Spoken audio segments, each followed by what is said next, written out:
Alexandria Ocasio-Cortez and the squad members were trying to strip $1 billion in funding from Israel's Iron Dome defense system. Well, the other day it went up for a vote, and Ocasio-Cortez cried, weeping after her vote failed. It didn't just fail, it failed spectacularly. 420 votes in favor of providing $1 billion to Israel's Iron Dome defense, 9 votes against. Now, the other night on Timcast IRL, we did briefly go over this, talking about how this shows AOC does not represent the majority of Americans. And I do understand there's a lot of people in this country, populist and libertarian, who don't care to be sending money to Israel for the Iron Dome defense. But I actually think most Americans, if there's something we're going to be doing in terms of funding and providing aid to our allies, that's the one that many people agree makes sense. Now, I'm not necessarily making that argument. I'm a bit of a fence sitter on this one. I think, if we were to take away the Iron Dome defense, Israel would be peppered and just bombarded. And it's a bit different from us invading Afghanistan and Iraq. But that being said, there's a really, really strong argument for the fact that, there's a poop patrol in San Francisco and we're sending money overseas. If you don't secure your own face mask, how can you then help others if you pass out from hypoxia? The saying, when you're on the airplane, you got to put on your own mask. It's tough. But I do kind of think having a stable country in Israel, our military presence isn't like, we're not going over there like with Afghanistan. This is a long-standing alliance. I don't know. I don't know. This one's in the middle of the road for me, right? With Afghanistan, I was clear cut. I'm like, we shouldn't be there. Maybe some logistics and support. But anyway, I digress. AOC wants you to believe she opposes this. She wants you to believe she cares about this. She does not. Ocasio-Cortez is a perfect budding Democratic politician. I mean, she'd do fine in the Republican Party, too, if she pretended to have those values. You see, Alexandria Ocasio-Cortez was crying after losing, but she didn't even vote no. In fact, after a conversation with Nancy Pelosi, it appears she changed her vote to present. Now, why could that be? Well, for one, AOC's a liar and a grifter and a manipulator, and that's her game.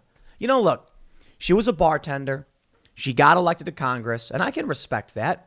But you got to think about what that means. She was a nobody doing nothing. And then all of a sudden, here she is on the world stage, millions of followers, and they're like, yay, AOC. And then Nancy Pelosi comes along and says, if you don't play ball, you're out.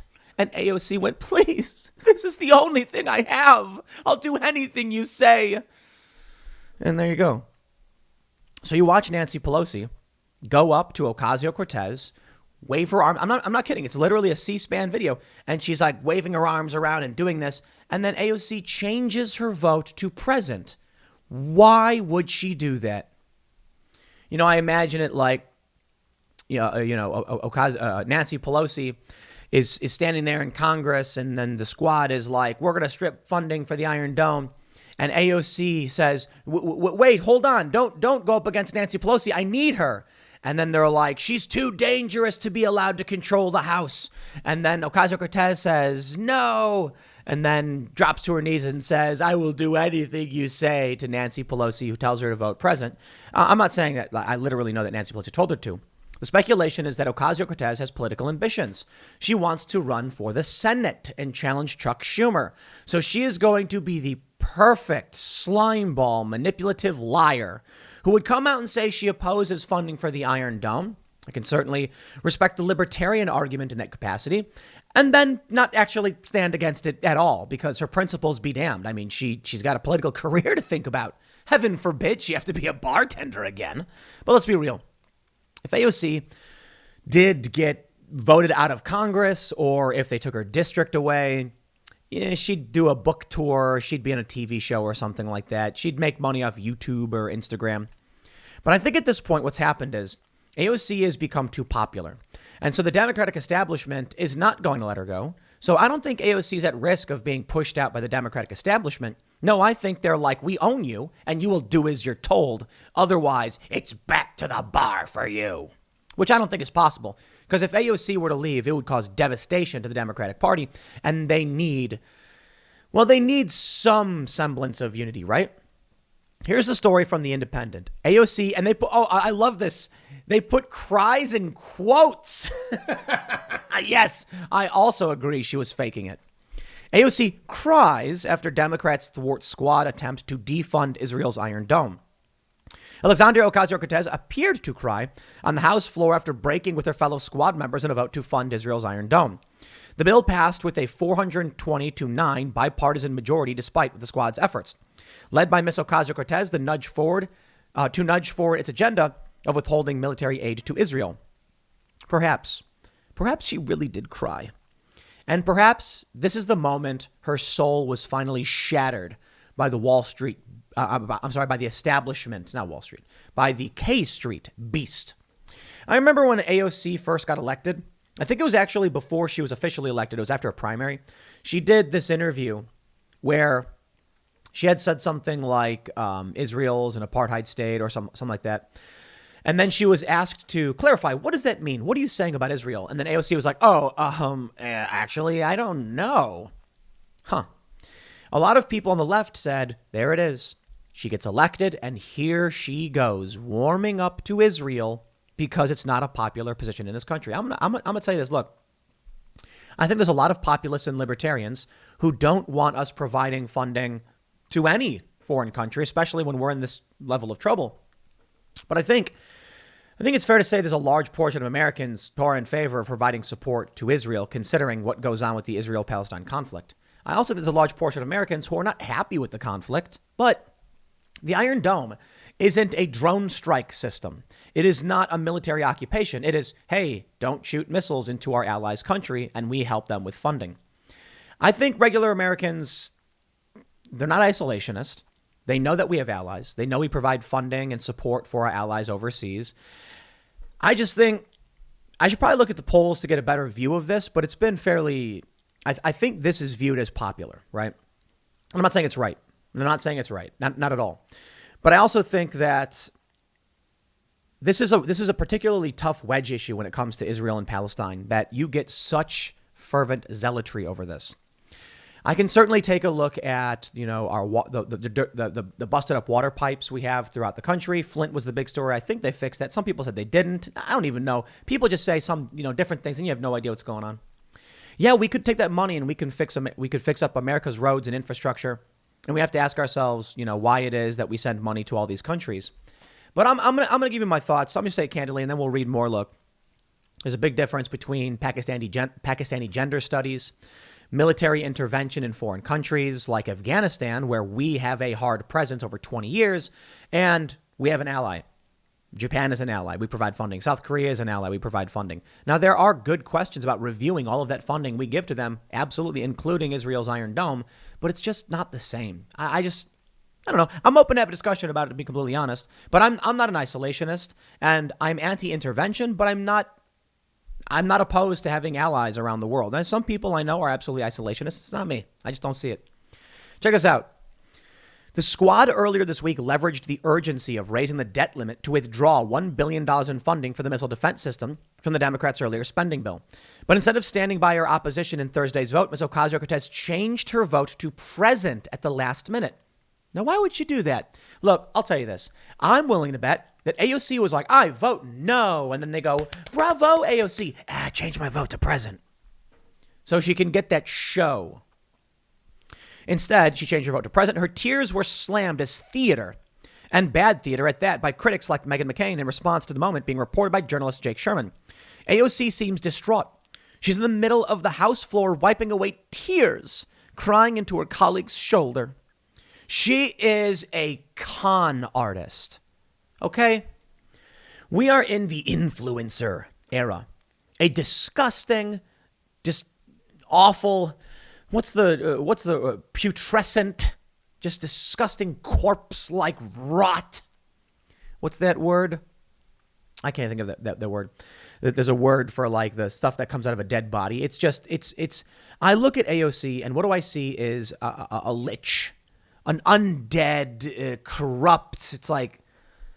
It's just so evil. It is so evil. You have these influencers. They go on Instagram and they change their face and they try and lie about who they are to manipulate you. And they want your likes and they want your money. There was one lady who was like 50 and then she was using a youth filter to like make money off people. And I'm like, this is just so creepy. AOC is that, but for politics. She gets all of these people to go like, yes, girl. And then AOC is actually just the influencer version of politics. She goes on Instagram. She makes a fake persona, BS garbage about what she thinks and what she wants. Everyone rallies around it. And then she shuffles them on into the establishment of the Democratic Party. Now, for that, I say truly bravo. The manipulation is absolutely brilliant. Pulling the wool over people's eyes. The Jerusalem Post columnist Emily Schrader said AOC literally in tears after voting present on the Iron Dome funding. More Jew-hating theatrics from the squad. You see, why was she crying? If AOC was really upset about the failure of the vote, why wouldn't she just vote no? Because she has political ambitions. Because it's really about her and her career. The crying is to make you believe that she's so upset that Israel is going to get their defensive capabilities supported by the U.S. But in reality, she doesn't care. She does not care. A diplomatic source told the Jerusalem Post, the White House began reversing the decision almost immediately after it was announced, illustrating the divide between the Congress and members from urban districts and President Joe Biden. They were saying the squad was trying to withhold funding, but the White House was like, no way, dude.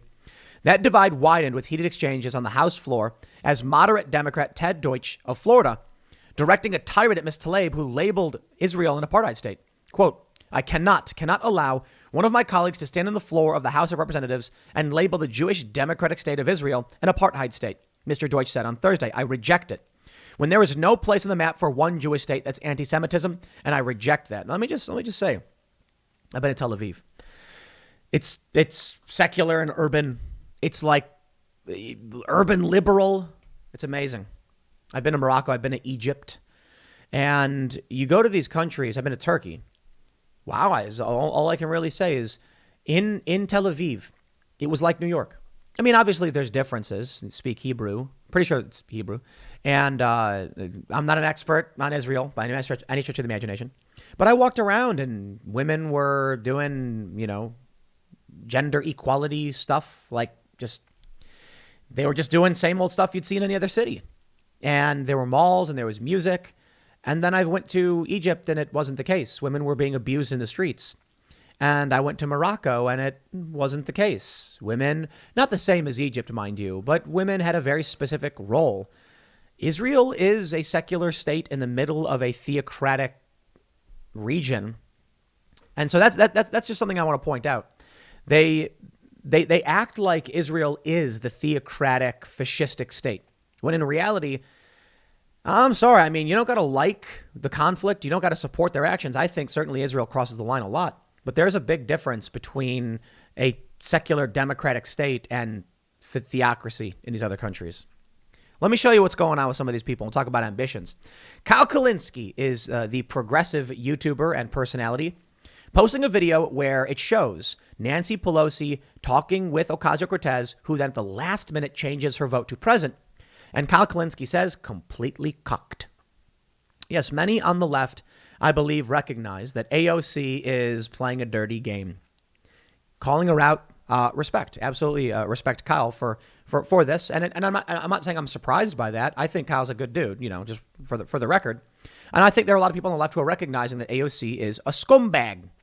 But there are a lot of people who just want to act like she's a hero for whatever reason. Nah, call it out, man. Come on, just call it out. I'll tell you this. Shout out to Rashida Tlaib. I do not agree with her politics, but she absolutely stands by her causes. And I disagree with her. I really do. But I tell you this, I would absolutely prefer Rashida Tlaib, somebody who I know I can have an argument with, who believes what they're saying and will stand by it, as opposed to a snake like AOC who will tell you one thing and do another. At the very least, at the conclusion of my argument or debate with someone like Tlaib, we would conclude, well, at least I know you believe what you believe and you are arguing in good faith, albeit I disagree with you. That's respectable. Absolutely. And I've defended Rashida Tlaib in the past, even though I really think she's wrong on a lot of things. She's allowed to be. There's a lot of Republicans that are wrong on a lot of things. And I'll tell you this. I take serious issue with the moral and ethical stances of someone like Rashida Tlaib. But if I was going to make a list of the top politicians, I would have, obviously, you guys know I'm a big fan of Rand Paul. He'd be closer to the top. But I got to be completely honest. Rashida Tlaib would be up near the top as well. Why? I just want to have a conversation about the issues and what you believe and why you believe it. But too many of these people just lie. Now, I'm sure there's a lot of rank and file members of Congress. We don't really talk about all that much. We're probably good people, too. Don't get me wrong. But stand by your principles. AOC would be at the bottom of the list. She is duplicitous. She wants to run for Senate. Ron Campius says AOC's present may be the most concrete sign so far of her Senate ambitions. I agree with this. Take a look at this story this is from January 4th. Ocasio-Cortez on challenging Schumer. I'm trying to decide what is the most effective thing I can do to help our Congress. She says, I'm not playing coy or anything like that. I'm still very much in a place where I'm trying to decide what is the most effective thing I can do to help our Congress, our political process, and our country actually address the issues of climate change, healthcare, wage inequality. She told the newly launched publication Punch Bowl in an exclusive interview. Asked whether her decision would be affected if Democrats look likely to lose the House majority, Ocasio-Cortez responded, I'm not sure about that either. For me, I don't make these decisions based on these short-term factors. She was asked. She could have said no. Politico reports. Schumer quietly nails down the left amid AOC primary chatter. That's right. Rumor is Ocasio-Cortez wants to primary Chuck Schumer. In any other circumstance, a populist primarying an establishment politician, I'd be all for. I mean, AOC did that in 2018, and I congratulated her. And I said it was a good thing over and over again. I cannot stand the establishment. But you know what we got? When Crowley lost to AOC, I was laughing. I was like, yes, good. Man, I want to see a primary of all of these incumbents. Get them out. Pelosi, please. McConnell, go. Chuck Grassley announces he's running for re-election. And I'm like, dude, with all due respect, sir, retirement age was some time ago. It's time to start getting someone else to run. We need younger people, more involved people, and we need people like Schumer and Pelosi and Lindsey Graham and McConnell and all of these people to retire and go away. That being said, AOC turned out to be a scumbag, a manipulative influencer whose only desire is personal power. And, there is something to be said for her, where she comes from. And I'm not saying it's indicative of all individuals, but someone who comes from humble means, not poor by any stretch of the imagination, though she tries to make it seem that way. She doesn't want to go back to the gutter. She doesn't want to be a nobody. Now, there are a lot of people who are born into prominent, political families, and being in politics for them might be like the only way to step out of their family's shadow. So too many people who run are susceptible to the desperation of relevance. I just want my name in the books, they proclaim. So anyway, again, I'm going to shout out Rashida Tlaib because I do not see her as that. I really, really don't. Certainly don't like her politics. I certainly think she's wrong on a lot of things. And that's A-okay because I can respect that. And I can say the same thing for many Republicans. Though I look at Rashida Tlaib and I'm like, well, like 80% of her policies I think are way off. And then I look at a lot of Republicans and I'm like 70% of their policies are like way off. Because the left and the right are rather far from each other. There was actually a poll. They said on a scale of 1 to 10, with, like 1 being, I forgot exactly what it was, but it was like 1 being, very liberal and 10 being like very conservative. Where would you place yourself? Where would you place the Republican Party? Where would you place the Democratic Party? And it was interesting because the average person finds themselves closer to the Republican Party than the Democratic Party. And I think that's a good example of what we see.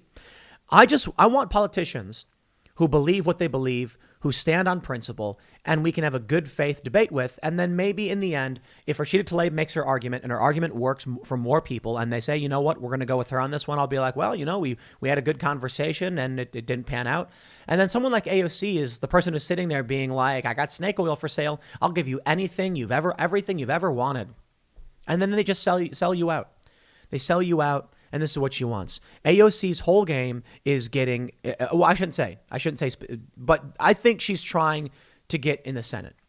She wants to move on up. I think there's an age limit for the Senate. Congress, I think, is 25. But AOC, I believe, is old enough. Was it 30? I'm not entirely sure. I think she'll be old enough to even run for president, or to to be president. I think I could be wrong. I got to do the math. I don't know how old she is. She's got political ambitions. She wants to rise to the top, and that is a dangerous person. When they're willing to change their vote after crying and trying to convince you, this is a dangerous person you do not want in politics. And you know what? That the thing is, people who are manipulative like this, they gain influence through that. She is a grifter, conning the people to gain political power. I'll tell you this, Rashida Tlaib at least stood by her vote.